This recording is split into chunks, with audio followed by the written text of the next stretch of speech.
그러면 성령으로 거듭난 사람들에게는 어떤 표징이 나타날까요? 첫째, 성령으로 거듭난 사람은 예수님이 내 구원자이자 내 삶의 주인임을 진짜 믿고 고백합니다. 둘째, 성령으로 거듭난 사람은 죄에 대해서 예민해져서 죄를 아주 멀리하게 됩니다. 셋째, 성령으로 거듭난 사람에게는 하나님을 향한 사랑이 넘치고 말씀이 갈급해집니다. 넷째, 성령으로 거듭나면 삶이 180도 달라져서 내면의 변화와 열매가 맺어집니다.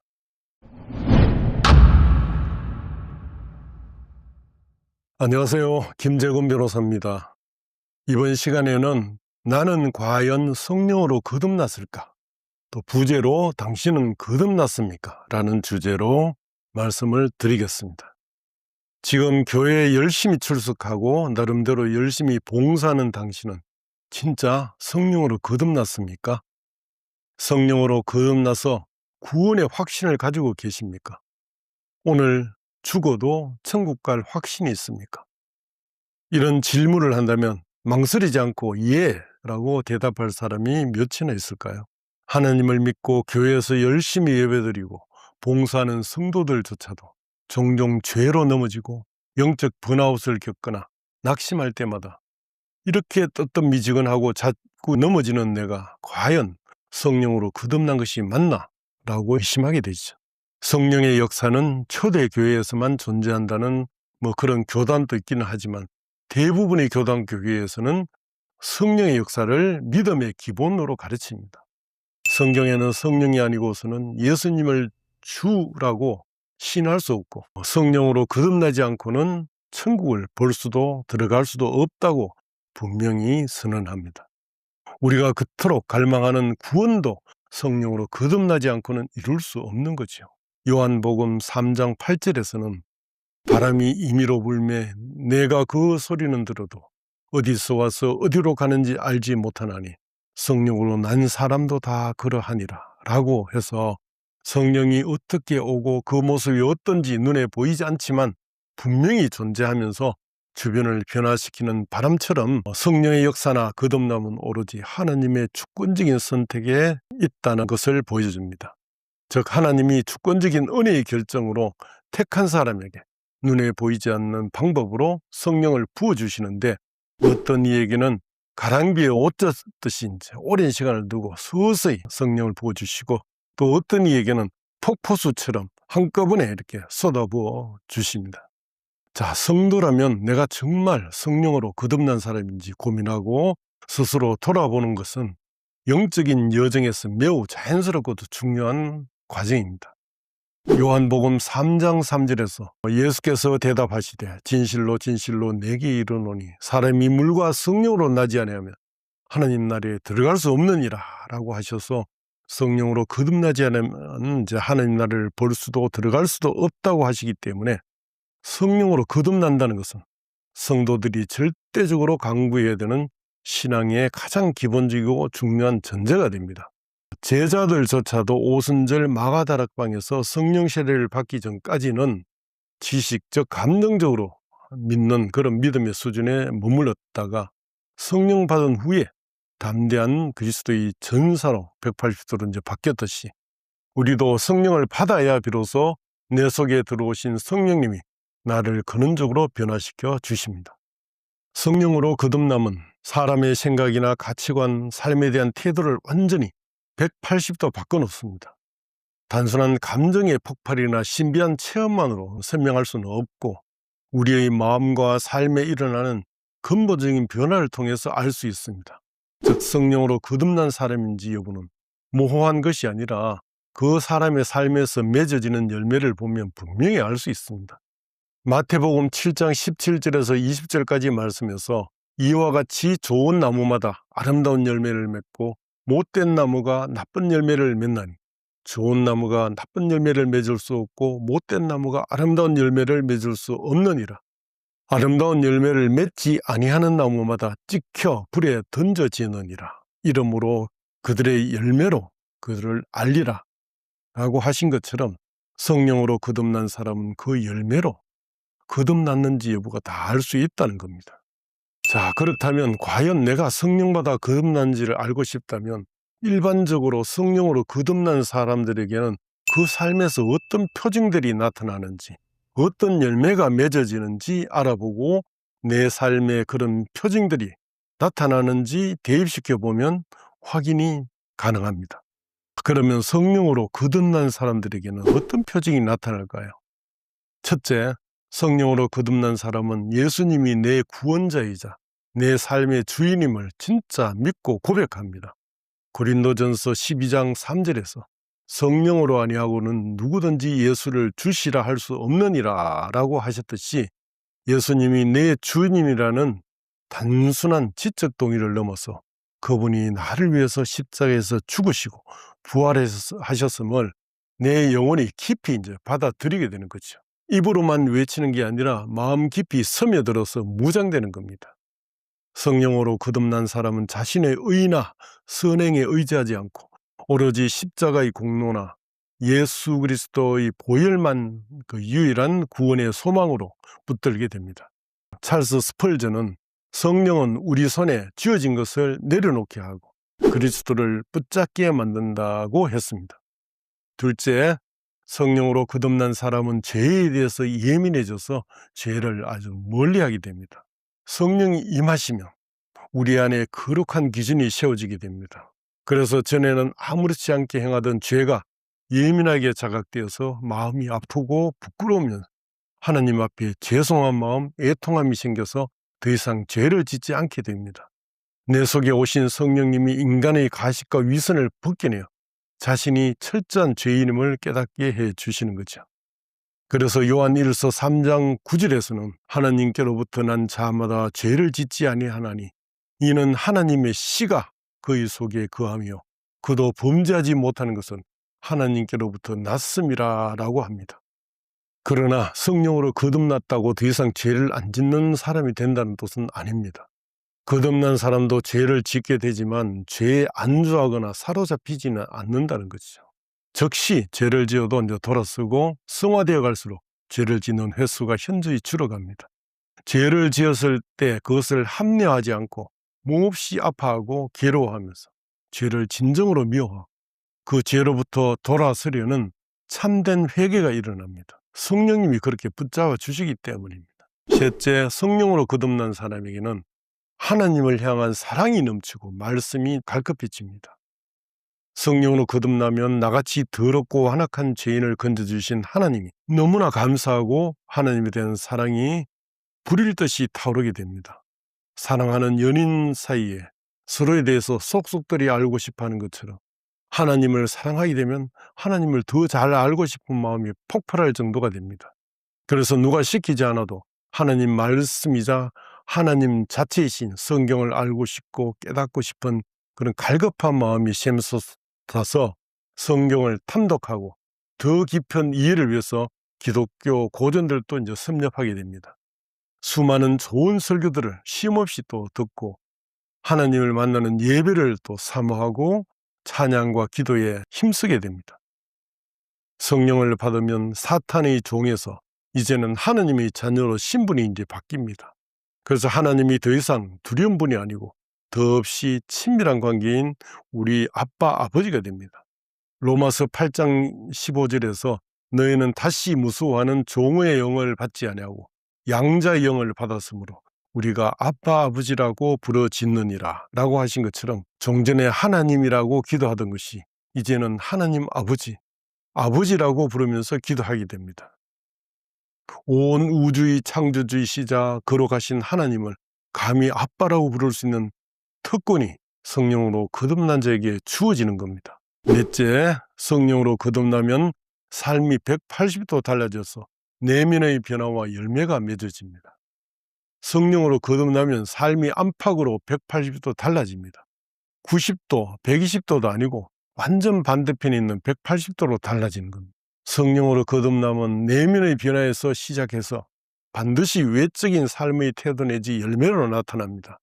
즉 내면적으로는 가치관이나 태도가 변화돼서 세상의 성공이나 자랑, 쾌락을 다 버리고 하나님의 뜻과 평안을 추구하게 됩니다. 과거에 좋아하던 세상의 정욕과 쾌락이 이제 싫어지고 과거에 지루하게 여겼던 하나님의 말씀과 기도가 더없이 즐거워집니다. 그리고 삶의 중심이 거룩함을 향해서 나아가고 성령의 9가지 열매가 맺어지게 됩니다. 갈라디아서 5장 22, 23절에서 오직 성령의 열매는 사랑과 희락과 화평과 오래 참음과 자비와 양성과 충성과 온유와 절제니 이 같은 것을 금지할 법이 없느니라 라고 하듯이 내 성품 속에 사랑, 희락, 화평, 오래 참음, 자비, 양성, 충성, 온유, 절제의 모습이 조금씩 이제 자라기 시작합니다. 특히 제 경험도 그랬듯이 9가지 열매 중 첫 번째이자 전체 열매를 아우르는 사랑의 마음이 가장 두드러지게 나타납니다. 성령의 9가지 열매에 대해서 간략히 뜻을 알아보겠습니다. 먼저 사랑은 모든 열매의 뿌리가 되는 하나님의 조건 없는 사랑이 이제 넘치게 되죠. 희락은 상황과 환경을 뛰어넘어 주님 앞에서 영적 기쁨을 누리게 됩니다. 항상 기뻐하라라는 게 이루어지죠. 그 다음 화평입니다. 선악과 사건으로 하나님과 단절됐던 그 하나님과의 관계가 화목하게 됨으로써 내 마음에 참된 평안, 항시적인 평안을 누리게 됩니다. 그 다음 오래 참음, 타인의 부족함이나 약점, 고난 속에서도 쉽게 분노하지 않고 이 견뎌내는 인내심이 생겨납니다. 그 다음 자비, 이웃을 향한 친절하고 너그러운 마음씨가 넘치게 됩니다. 양선, 선한 의도를 가지고 실제로 삶 속에서 선을 행하게 됩니다. 충성, 하나님과 사람 앞에서 변함없이 신실하고 충성스러운 태도를 보이게 됩니다. 온유, 강한 힘과 감정을 하나님의 다스림 아래 잘 길들이고 통제해서 따뜻하고 겸손한 성품이 이제 드러나게 됩니다. 절제, 자신의 감정과 정욕, 욕심을 성령의 다스림 아래 통제하는 능력이 생깁니다. 내 안에 성령의 9가지 열매가 맺어졌나요? 내 교회의 형제 자매들의 은행이나 태도를 보면 그들에게 성령의 열매가 맺어진 것이 이제 보이나요? 내 속에 사랑과 평안이 넘치고 있나요? 오래 참음, 온유, 절제가 있나요? 결국 내가 성령으로 거듭났는지, 교회 내 성도들 중에 누가 성령으로 거듭났는지 여부는 그들이 성령으로 거듭난 사람의 이런 표징을 갖고 있는지를 확인해 보면 금방 알 수 있습니다. 다만 성령으로 거듭났다고 해서 성령의 9가지 열매가 곧바로 다 맺혀지는 게 아니고 순차적으로 맺어지고 자라가는 것이기 때문에 제 경험상 그 사람 속에 사랑과 평안이 있는지 여부만 봐도 알 수 있을 것 같습니다. 마지막으로 제가 8년 전 교회 수련회에서 성령으로 거듭난 뒤에 제일 두드러진 느낌은 제 삶의 가치관, 생각, 태도에 천지가 개벽하는 큰 기적이 그것도 성령에 의해서 강권적으로 일어났다는 점입니다. 내 의지와 무관하게 하나님이 성령으로 오셔서 강제적으로 내 삶의 모든 것을 완전히 뒤집어 놓으셨다 해도 과언이 아닙니다.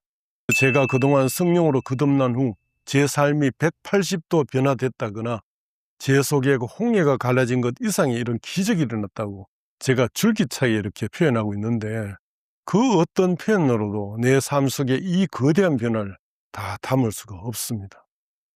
첫째로 성경 말씀이 저절로 믿어졌습니다. 35년의 신앙생활 동안 창세기 1장 1절에 태초에 하나님이 천지를 창조하시니라. 이 첫 말씀조차 제대로 믿기지 않았습니다. 근데 갑자기 성경 말씀이 저절로 믿어지고 전지전능하신 하나님이 아니고 누가 천지를 창조할 수 있겠느냐라고 반문하는 저를 봅니다. 하나님이 아니고서야 누가 지름만 940억 광년 우주와 그 정교한 운행 법칙을 만들 수 있겠어? 지구상 피라미드나 거대한 도시, 최고층 빌딩 등 누구나 설계자가 있는데 이 거대한 우주를 만드신 설계자가 없다는 게 말이 되냐? 라면서 사람이 원숭이에서 진화했다는 지라논이 말이 안 되는 장난처럼 느껴졌습니다. 아무리 똑똑한 인간이라도 하나님이 설계하신 우주와 자연의 극히 일부를 분석하고 해석하는 것이 전부입니다. 성경 말씀이 꿀처럼 달게 느껴져서 밑줄 쳐가면서 정독하게 되고 읽고 또 읽고 듣고 또 들어도 절대 지겹지 않습니다. 하나님, 예수님이란 표현만 나와도 눈물이 쏟아집니다. 또 찬송가가 그렇게 은혜로울 수 없어요. 하나님이 너무 궁금해서 성경 읽는 외에 매일 유튜브로 3편에서 5편의 설교 말씀을 듣습니다.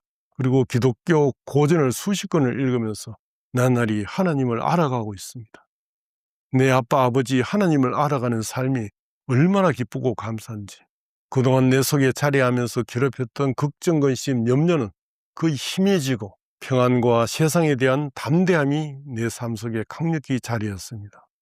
수백 권의 자기계발서를 탐독하고 매월 2권 이상의 세상책을 사보던 제가 거듭난 이후에 단 한 권의 세상적인 책도 사보지 않았습니다.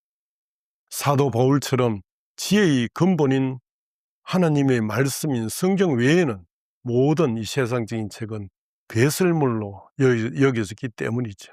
세상에 부질없는 사교 모임도 대부분 정리한 것도 예배를 드리고 믿음의 형제들과 믿음의 교제를 나누는 것이 가장 기쁘고 가치 있는 일이었기 때문입니다. 둘째로 죄가 싫어졌고 마음으로 짓는 죄까지도 막으십니다. 성령으로 거듭난 후 가장 특이했던 변화는 죄가 아주 싫어졌고 마음으로 짓는 죄까지도 하나님이 막아주신다는 겁니다. 아브라함과 사라의 속마음까지 알고 계시는 하나님 앞에 내가 숨길 수 있는 죄란 없음을 느낍니다. 거듭난 사람도 순간적인 연약함이나 유혹으로 인해서 마음속에 악한 생각이 듭니다. 특히 사람에 대한 미움, 시기, 질투, 분노, 탐심, 음욕 등이 스칠 수 있습니다.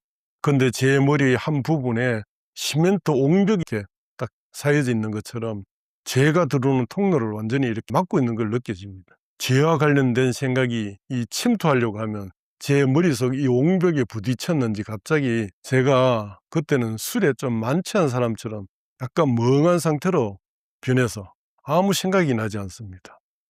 그렇게 죄가 느껴지지 않는 거죠. 성령님이 그 죄가 저를 주관하지 못하게 이렇게 막아주신 거죠.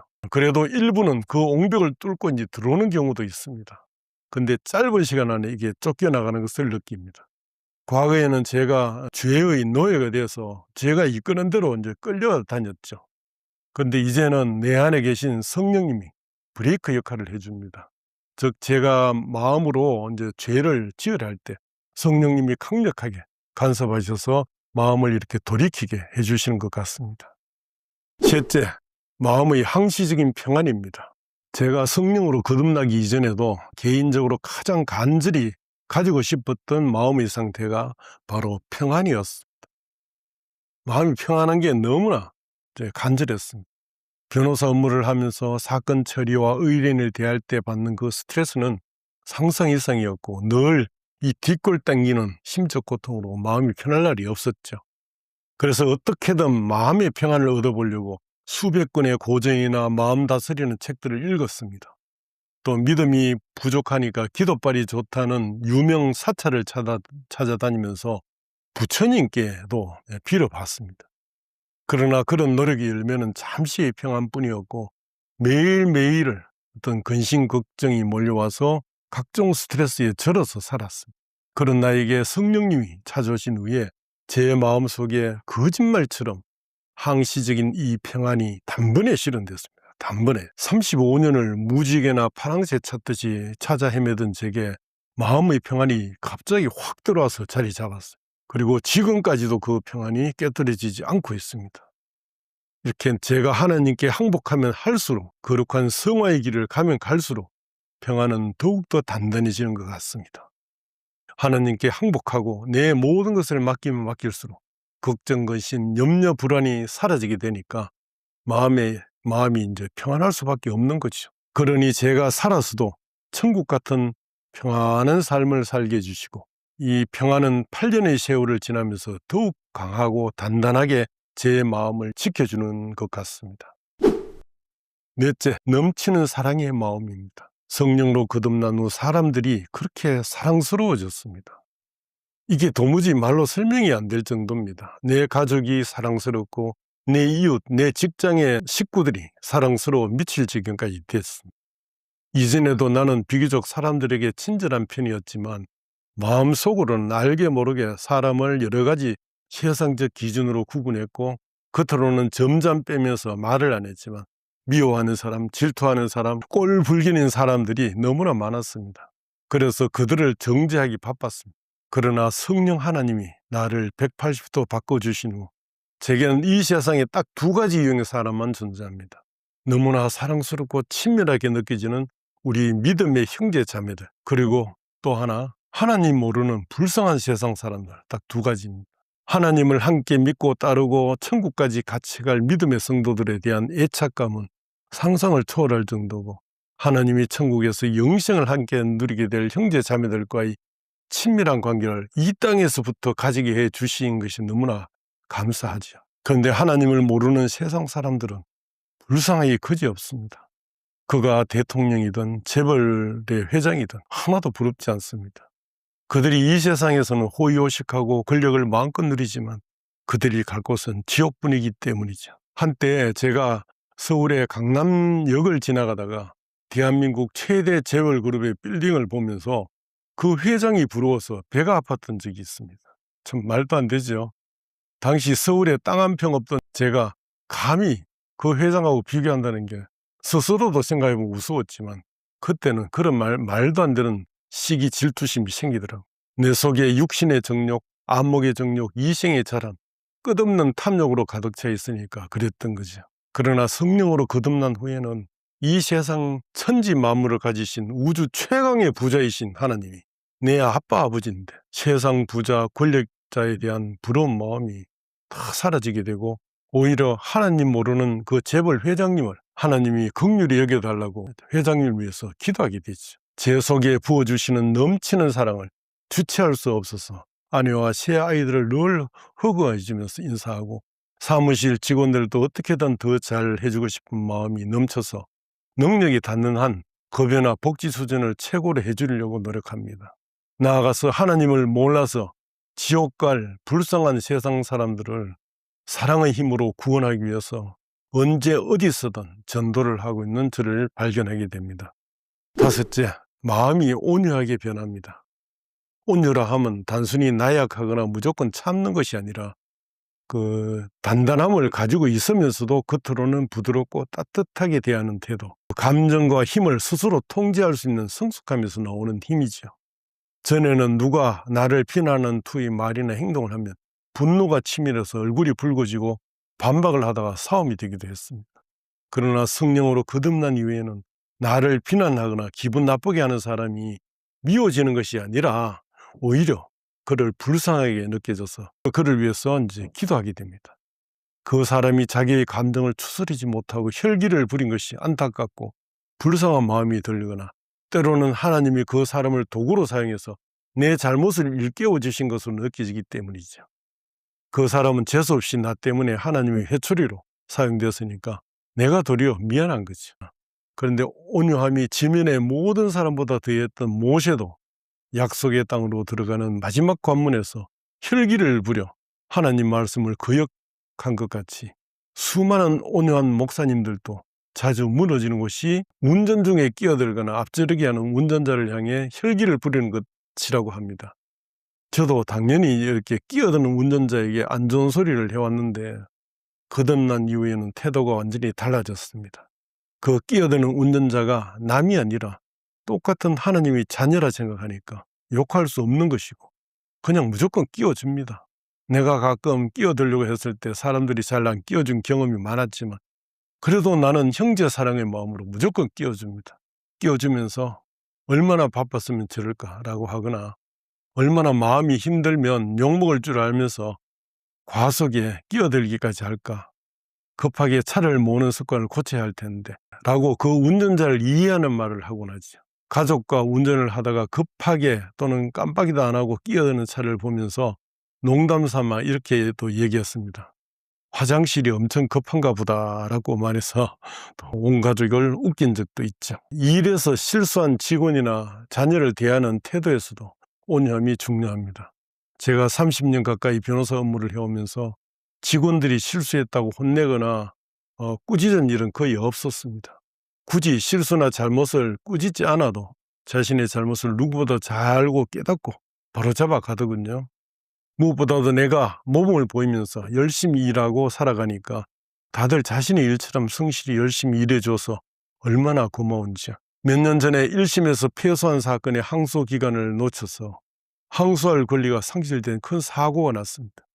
담당 변호사가 당시 코로나로 심한 열이나 병원에 입원을 한 상태였는데 변호사와 직원 모두 항소 기간을 놓쳐서 결국 의뢰인이 강력한 항의를 받게 됐습니다. 결국 법인의 대표로서 제가 나서서 의뢰인을 만나서 수천만 원의 손해배상을 해주고 마무리했습니다. 제가 30년 가까운 변호사 생활 동안 항소 기간을 놓친 일이 두세 번 정도는 있었고 다른 사건들은 다 원만히 배상하고 이런 일 없이 해결됐는데 이 사건은 그 당시 의뢰인 가족 세 분이 와서 제대로 손해를 배상하지 않으면 법적으로 문제 삼겠다고 목소리를 이렇게 높이는 상황이었습니다. 그래서 제가 그들의 얘기를 묵묵히 다 듣고 이렇게 얘기했습니다. 저는 크리스찬이다 밝히면서 원하시는 해결 방안을 주시면 따르겠다 이렇게 말했습니다. 사실 그 사건은 항소에도 이길 가능성이 거의 없었는데 의뢰인이 변호사의 실수를 이용해서 좀 때를 쓰는 그런 상황이었죠. 그러자 그 의뢰인 가족들은 변호사님이 이렇게 나올 줄 몰랐다며 갑자기 태도를 바꿔서 오히려 미안해하면서 금액을 일부 깎아줬습니다. 그래서 원만히 합의됐고 합의 후 사무실을 나가면서 아주 미안해했습니다. 저는 그 와중에서도 사무실을 나서는 그분들께 하나님을 꼭 믿어보시라고 이렇게 얘기했습니다. 그랬더니 고개를 끄덕이고 가셨어요. 그 일 이후에 태어난 그 변호사에게는 아무런 말도 하지 않았고 오히려 입원비를 사무실에서 지원해 줬습니다.